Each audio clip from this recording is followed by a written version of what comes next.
In the year 70 AD, Roman legions sacked and burned Jerusalem. Israel would remain a nation in exile for nearly 2,000 years. But in the aftermath of World War II, the people of the book returned home. Israel's rebirth and survival in the 20th century has often been called a miracle. Those who were there cite their own experiences as proof. I'm Michael Greenspan. I'm an investigative journalist. These are their stories.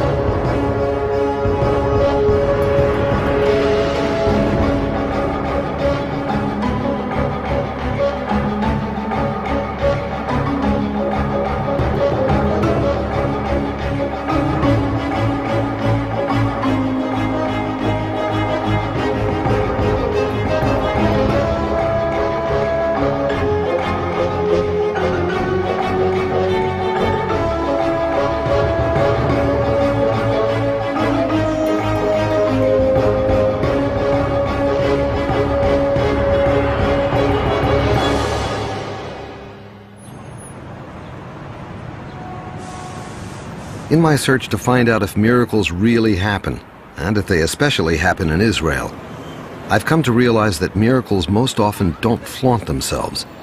You have to look for them. From a distance, they often appear to be an achievement of great heroics or simply incredible luck. But from the view of those who experience them, it becomes obvious that there are forces at work beyond human effort or good luck. Today I'm meeting two individuals who took part in such a story. An incredible story, and most of it didn't happen in Israel at all.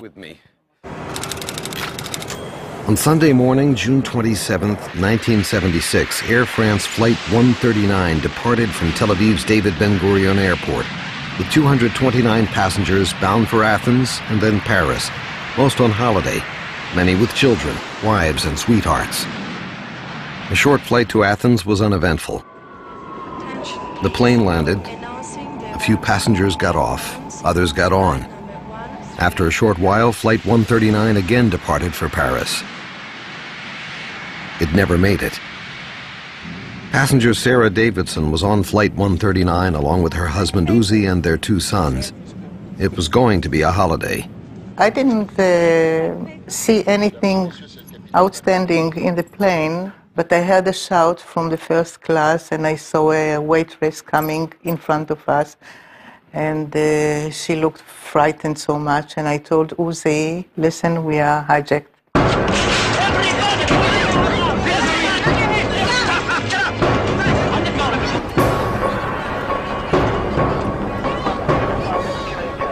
Sit down. May I have your attention, please? This plane is now under our control. What was the feeling you had then? Oh, you can't describe it. It's such a shock. The only thing that I remember was the eyes of my two boys. They were looking up. It was her first flight in their life. It was the first vacation that we decided to take them with us out of the country. And the big one, Ron, said, oh God, why it happened to us? Then Uzi remembered that in his pocket he has a pass to get to his army base. So we took the pass and we chewed it. And we put it into a can of cola. You wanted to hide your identity? Of course. Flight 139 had been commandeered by 5 Palestinians and 2 German neo-Nazis, members of 2 radical terrorist groups. The captain managed to signal Athens of the hijacking. Greece immediately alerted both Israel and France. Israeli special forces were put on alert.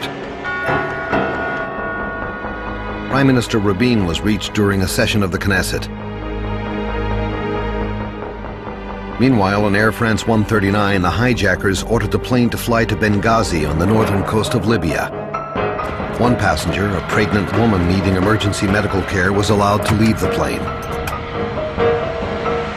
The plane refueled, then took off again, this time for Entebeu, Uganda. When we were on the air, we were very frightened that it's all going to burst out and we are going to be killed in the air. You thought they'd blow up the plane? Yeah, they said that they are going to do that. If we move, if we do that, if we do that. We were so frightened, we just followed the orders, that's it. When you had these hijackers threatening you, Yeah. what were you feeling as a Jew? I felt anger because I knew there were two Germans. I also recognized in the accent of the hijacker who was in the cockpit that he is not an Arab, he was a German. Thank God I wasn't in the Holocaust, but all my family, my parents, brothers and sisters, my grandpa and grandmother, everybody there were killed in the Holocaust. And to think that two Germans can, these days, to do the same thing to us, it was a terrible feeling.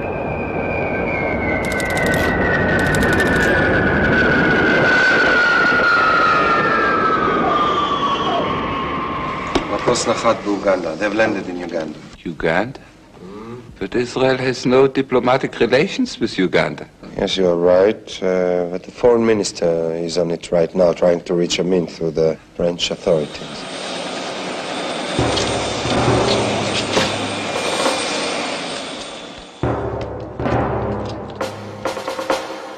When we saw outside Idi Amin, we were happy. We were so happy to see him there because we knew he is a friend of Israel. We saw around him some Arabs and we understood that they are the commanders of the whole thing. But we thought here we are going to another plane to fly back to Paris and that's it. I want to help you. And now, shalom! They put us into an old terminal, very dirty, with some old chairs. They were standing around. We understood that here we are in prison. I remember hearing shouting and crying because many people just realized what happened. Everybody stay where you are now. And nobody talks. Will you shut up? Sarah and the other passengers have no idea that their ordeal is only beginning. Tuesday, June 29th. Late in the day, the terrorists make their demand. Return of the passengers and crew in exchange for the release of 53 convicted terrorists in Israel's jails and 4 others imprisoned elsewhere in Europe.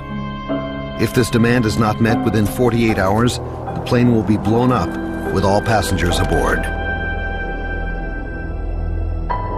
You must have felt very far away from home. All this week we were thinking that if we could be a little bit closer, maybe our army could save us. But being so far away, we even couldn't dream about anybody from Israel coming to save us. We tried to organize somehow this life in prison. We, the Israelis, find out somehow between 250 people, we found each other and we were gathering, maybe not all of us, but part of us, starting talking to each other, Hebrew of course, because there were a lot of French people, a lot of American and others. זאת אוגנדה, כאן אנטבה, זה אגם ויקטוריה, ופה קניה. אז כל מה שאנחנו צריכים זה לחצות את אגם ויקטוריה. אני לא יודעת לשחות. Did the Israelis look out for each other just because they knew the same language, or is it something about... No. I can't describe it, but it's a feeling that when you are in trouble, you need your brothers around you, and they are coming. Part of us were religious people, so they were praying all the time. I envy them. I would like to, but you can't change your whole state of mind in one day. And I had to look after my 2 boys. Ron, the big one, was sick, very sick. He got high fever. The doctor among the terrorists wanted to transfer him to the hospital. We didn't let him, thank God. I have to take care of Benny, who was frightened to death because of all what happens around. Were you frightened? Of course I was, but I think that taking care of the children took it out from me somehow.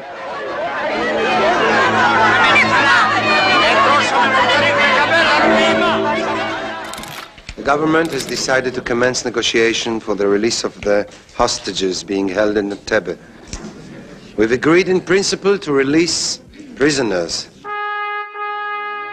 Negotiations begin with the terrorists in order to buy time. while military planners face the implausible possibility of safely mounting a rescue operation 2,400 miles away. Shiki Shani will pilot the C-130 aircraft that will attempt to bring a rescue team to Entebbe, a mission far from certain when it was proposed. Did you really think from the beginning that there was a possibility of doing this? We were convinced that we can do it. We are convinced that nobody will expect us to be so crazy to do it, and that's why we can do it. Technically, it's not a big deal. You fly, you land, you pick up the hostages, you fly back. What's the big deal? But the surprise was the issue. I mean, if we can keep it quiet and if we keep it as a total surprise, we'll bring the hostages back. And Rabin himself, being the prime minister, he expected it, and I truly believe that it can be done. After 2 days of being all together in very bad conditions, they said that they want to release our conditions to make it more comfort, and they will pass part of us to the other room. When your name is called, pick up your things and go through that opening into the next room. Is that clear? Goldstein! That's me. Rappaport! Mr. and Mrs. Cohen! After 5, 6 names, we realized that they are calling only the Israelis, only the Jews. Among us were Holocaust survivors that really passed again a selection. And for us, Israelis born here in Israel, we couldn't even dream that such a thing can happen again, and it happened. אתה רואה את זה?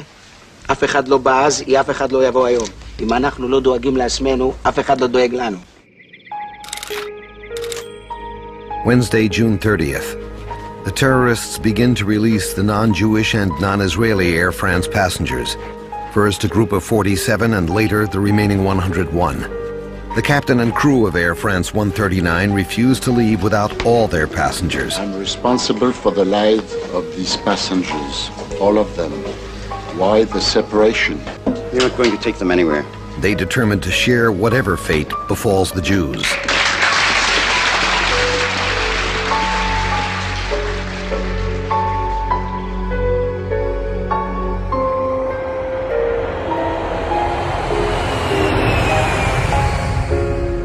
"105 Jewish and Israeli passengers remain at gunpoint in the Entebbe terminal. While the hostages of Air France 139 are occupied with their survival, Israel is occupied with their rescue." We had only one obstacle that we need to overcome.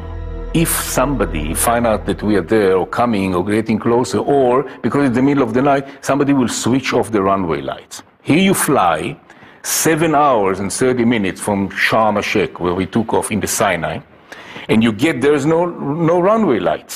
So we had to develop a technique, and we had 2-3 days for that, to land on a dark runway at night. And then we had to demonstrate our capability to the leadership of the military. We just had to take all our capabilities, all our knowledge, and to pack it into one night and just do it.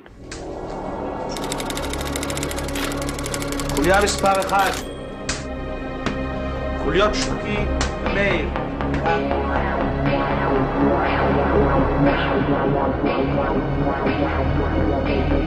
Thursday, July 1st.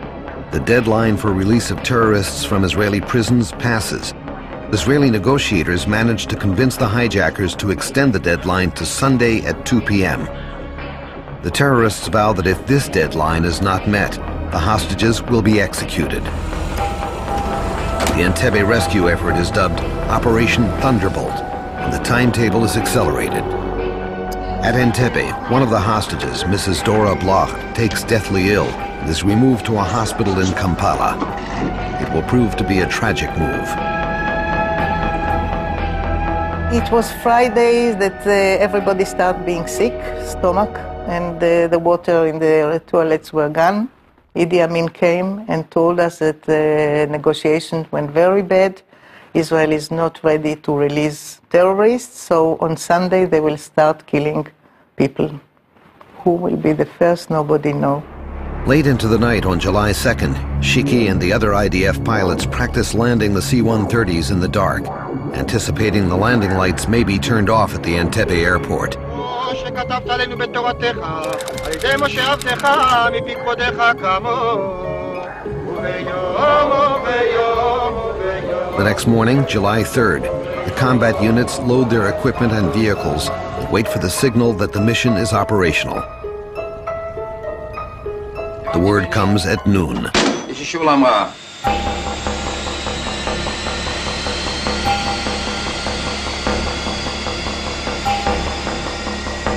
At 1:20 p.m., they are airborne. With the planes already in the air, Prime Minister Rabin summons the full Israeli cabinet. They give the final approval for Operation Thunderbolt. Shiki and his fellow pilots must now deliver 200 Israeli special forces and their equipment over 2,400 miles of hostile Arab territory without being detected, or worse yet, shot down. Shiki and his fellow pilots fly as low as possible to avoid radar detection, subjecting themselves to turbulent weather and violent storms over Lake Victoria.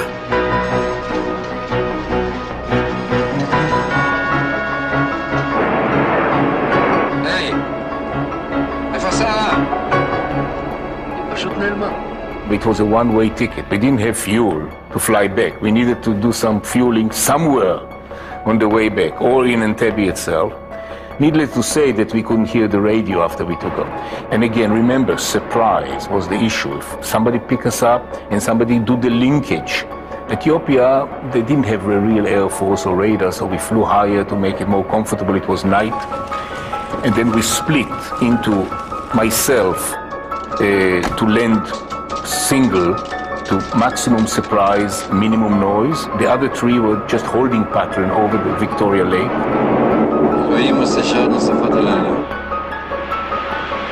11:01 p.m.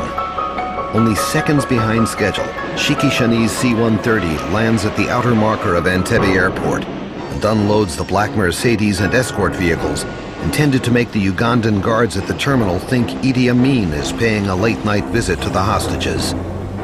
The deception works. Only near the terminal do two Ugandan guards attempt to stop the vehicles. They are shot. The paratroopers run the remaining 40 yards to the entrance of the terminal. It's now a race against time to avoid a massacre of the hostages.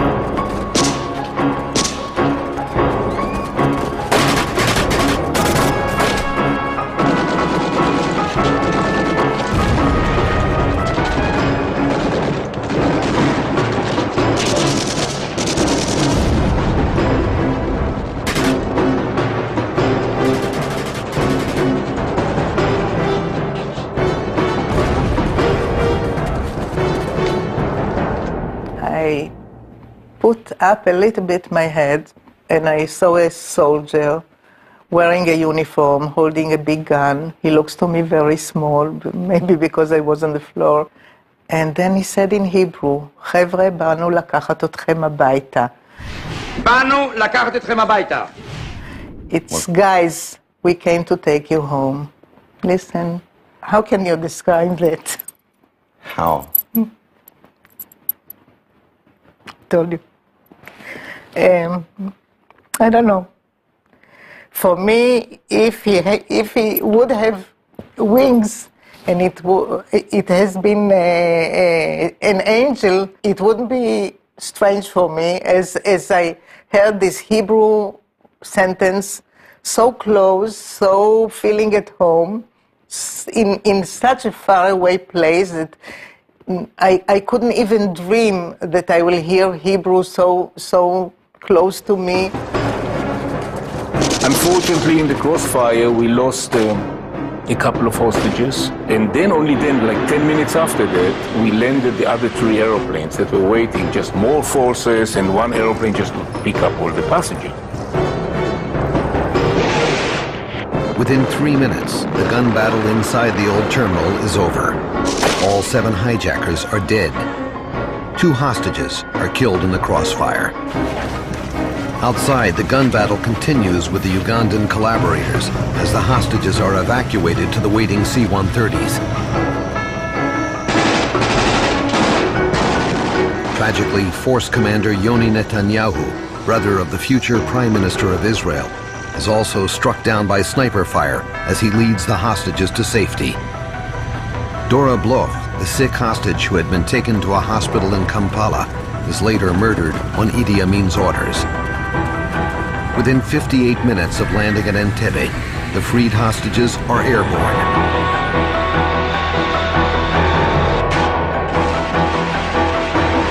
On the ground, IDF infantry stay behind to destroy Russian MiGs parked on the airfield to prevent any pursuit.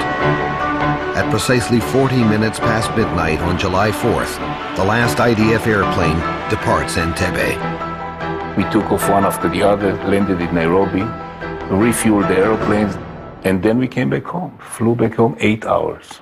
Were you confident that you would succeed? Yes, because we were super motivated. We were highly trained on knowing the job, and we also believed that we deserved it. This country suffered so much. This country had so many wars, and here comes an opportunity. And I mean, it's justice. It's maybe God is going to work overtime that day.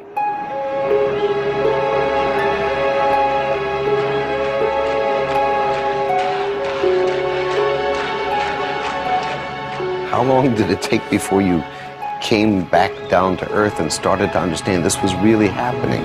Until I got back home, I was in a stage of shock because it's unbelievable. It's really unbelievable. I was sure that I'm in a kind of a dream, that it's not real. It can't be.